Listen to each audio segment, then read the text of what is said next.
wow, Ready or Not 2 isn't even here yet, and Samara Weaving landed a role in another movie where she's chased around by a bunch of psychopaths. Let's talk about Borderline.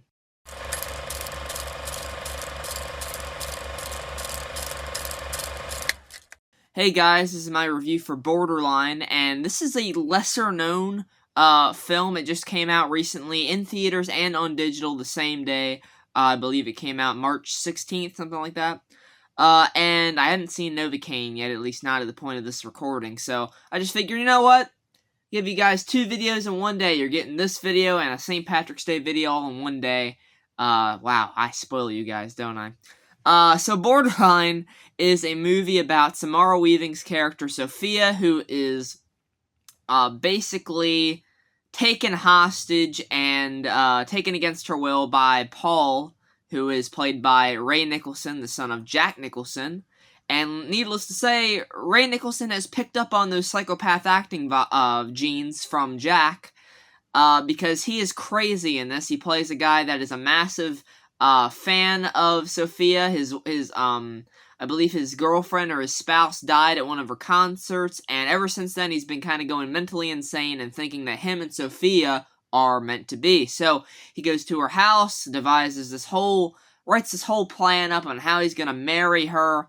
But this guy has some issues, and we'll get to that. This is a spoiler review, so if you haven't seen Borderline yet, definitely go check it out. It's on VOD right now. I believe you can rent it. I'm not 100% sure. Don't quote me on that.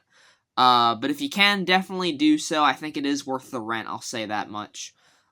So this movie is very all over the place. I'll be honest with you. You have Sophia, played by Samara Weaving, who is in her house with this other guy. And Rhodes is his name, and he's like a famous guy that she's trying to hook up with, and he's like, oh, he sees this paper of, like, people she has a list of, and she's like, oh, you're just trying to, like, use me or whatever. And to be honest with you, Sophia isn't really the most likable character, and one of the things I'll go into later is that we don't really get a lot of, like, backstory for her. We don't get to really know her. Instead we get to know, Paul a lot more, Ray Nicholson's character a lot more than we do Sophia, which, I mean, I guess is the point. He is kind of the star of the show here, to be quite honest, even though Samara Weaving isn't playing second banana to him whatsoever. They both hold their weight. But she is this musician, this artist that is very popular, but also very full of herself. She has a candlestick holder with her head on it, her face, really weird stuff there. I like the very creepy vibe that this movie first puts off when you have Paul first sneaking into the house, because he goes into the house in the beginning, stabs the security guard, which you gotta really suspend your level of disbelief in the beginning, because it's the dumbest fucking security guard I've ever seen. But he gets stabbed, and then Paul gets to roam around the house, and he calls the police on himself.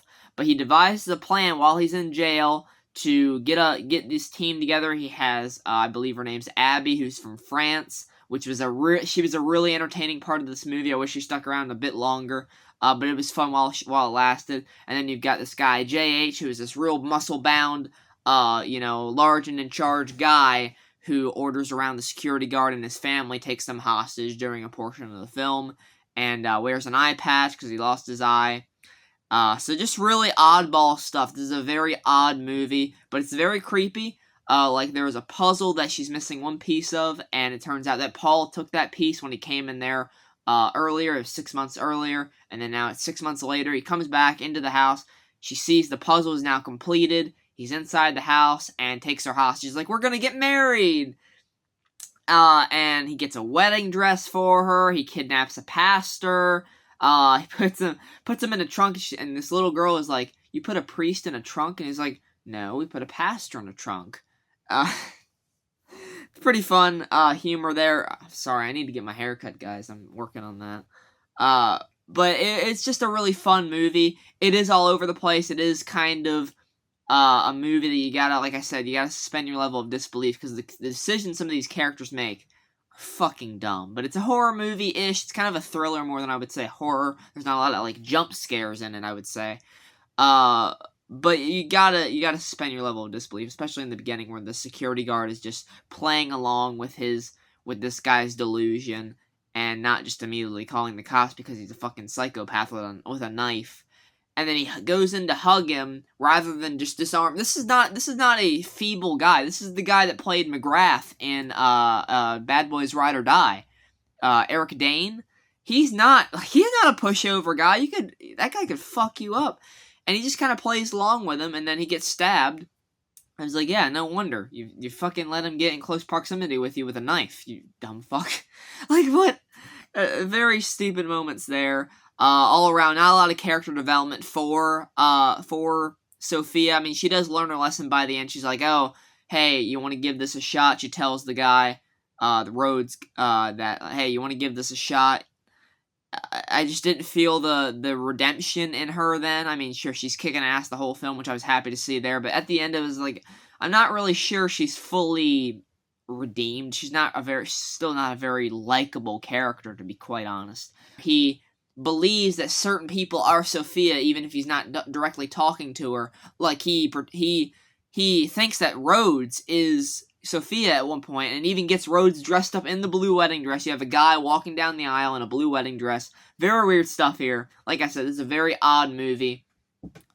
And in the end, he does end up stabbing that guy, Rhodes, but he does survive. But he's just very confused. He doesn't know exactly what's happening, because Sophia stands up, and she's like, hey, like, I object to this wedding, because I'm the one that you actually want to marry. Just do it, let Rhodes go. And he's like, ma'am, sit down, this isn't about you. She's like, what the fuck? And she just gives a lot of great looks and line deliveries throughout the film that I really love. She has a duet with the French lady earlier in the film, and they have a fight. Really entertaining stuff. She lights her on fire and locks her in the sound booth. Really good stuff. All around, it's just a very fun movie, a very odd movie. One that isn't very, doesn't have a lot of meat on the bones, but it provided an entertaining time. So I'm giving Borderline a 7 out of 10. It's fun. I really like Samara Weaving and Ray Nicholson. They do a great job. And there's just a lot of weird moments in here that made me laugh. A lot of very off-kilter comedy. Some brutal deaths here and there. And just some good time. It's a good time. So yeah, not very developed. Not very. I wouldn't say it's expertly written. It's kind of written. Not the best, but cinematography is on point. It's a good-looking movie, great cast, so I had a good time with it. So, check out Borderline if you haven't already. I really hope you have, or else you've been spoiled for almost the whole thing. But, nevertheless, hope you guys enjoyed the review. Next should be Novocaine. I'm hoping it is. And I will see you guys in that review. Take care, and goodbye.